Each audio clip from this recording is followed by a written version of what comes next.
saja beliau sekarang sudah pakai roda, pakai ini.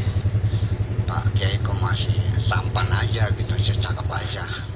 Saya bilang alhamdulillah saya masih bisa mengendari mobil sendiri Jakarta Surabaya, masih sanggup saya. Ya gitu. Pengen tahu rahasianya enggak? Jangan pernah menyimpan dendam dan kebencian kepada siapapun. Ya, setuju? Itu aja. Udah, nggak usah pakai jamu, udah itu aja.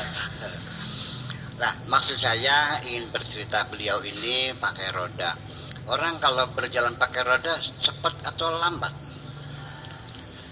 Orang yang berjalan lambat, tapi dia punya tujuan dalam hidup jauh lebih baik daripada orang yang berlari kencang tapi tidak punya tujuan hidup.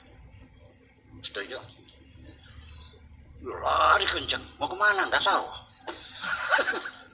Bingung kan? Biar lambat tapi punya tujuan yang jelas.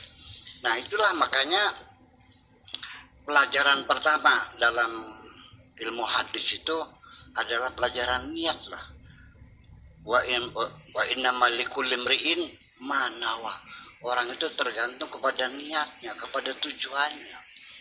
Faman kanat hijratuhu ilallah wa rasulih, kalau dia tujuannya kepada Allah Rasulnya, fahijratuhu ilallahi wa rasulih, hijrahnya kepada Allah dan Rasulnya.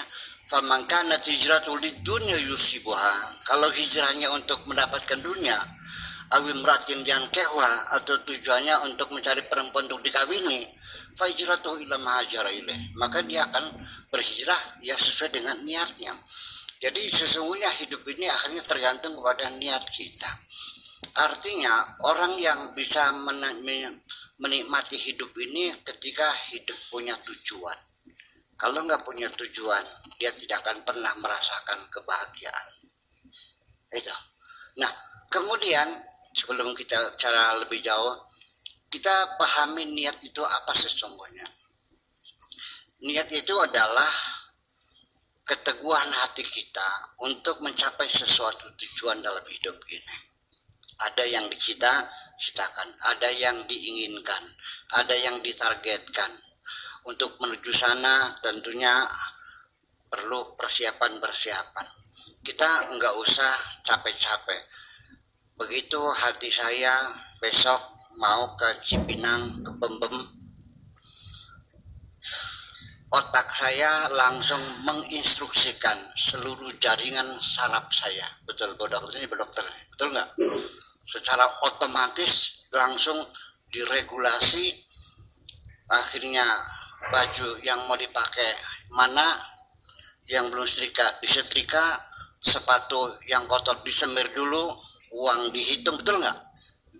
Bensin full tank, ban yang tadinya kurang balance dibalance dulu, oli dilihat sudah diganti dulu. Bayangkan 1000 macam tugas diselesaikan dulu untuk tujuan mau ke Jakarta, betul nggak?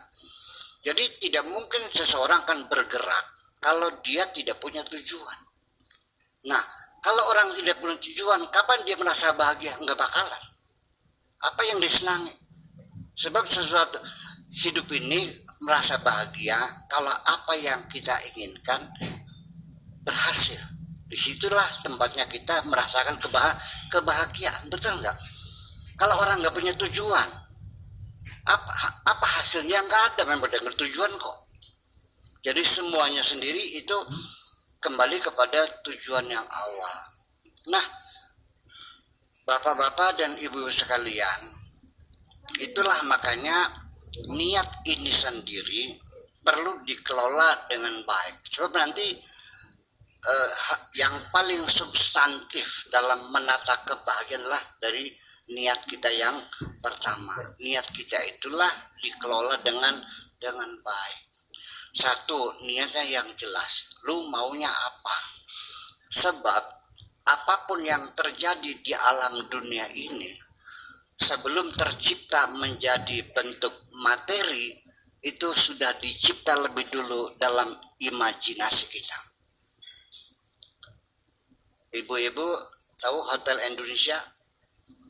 Sebelum itu terwujud, itu sudah tercipta dulu dalam imajinasi sang arsitek, betul nggak? Disitulah dia menggambar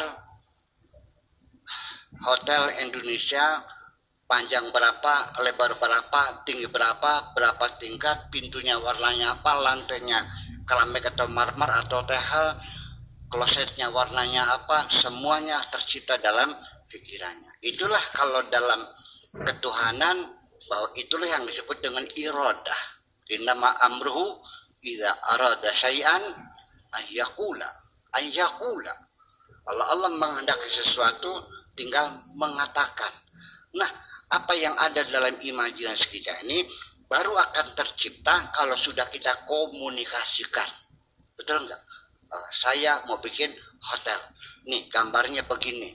Biayanya sekian, plafonnya sekian, dan seterusnya dan seterusnya. Nah, maka itu dulu yang jelas, tetapi nanti di kemudian hari kita mesti sadar bahwa kita mungkin di ruangan ini punya niat yang baik semua kok.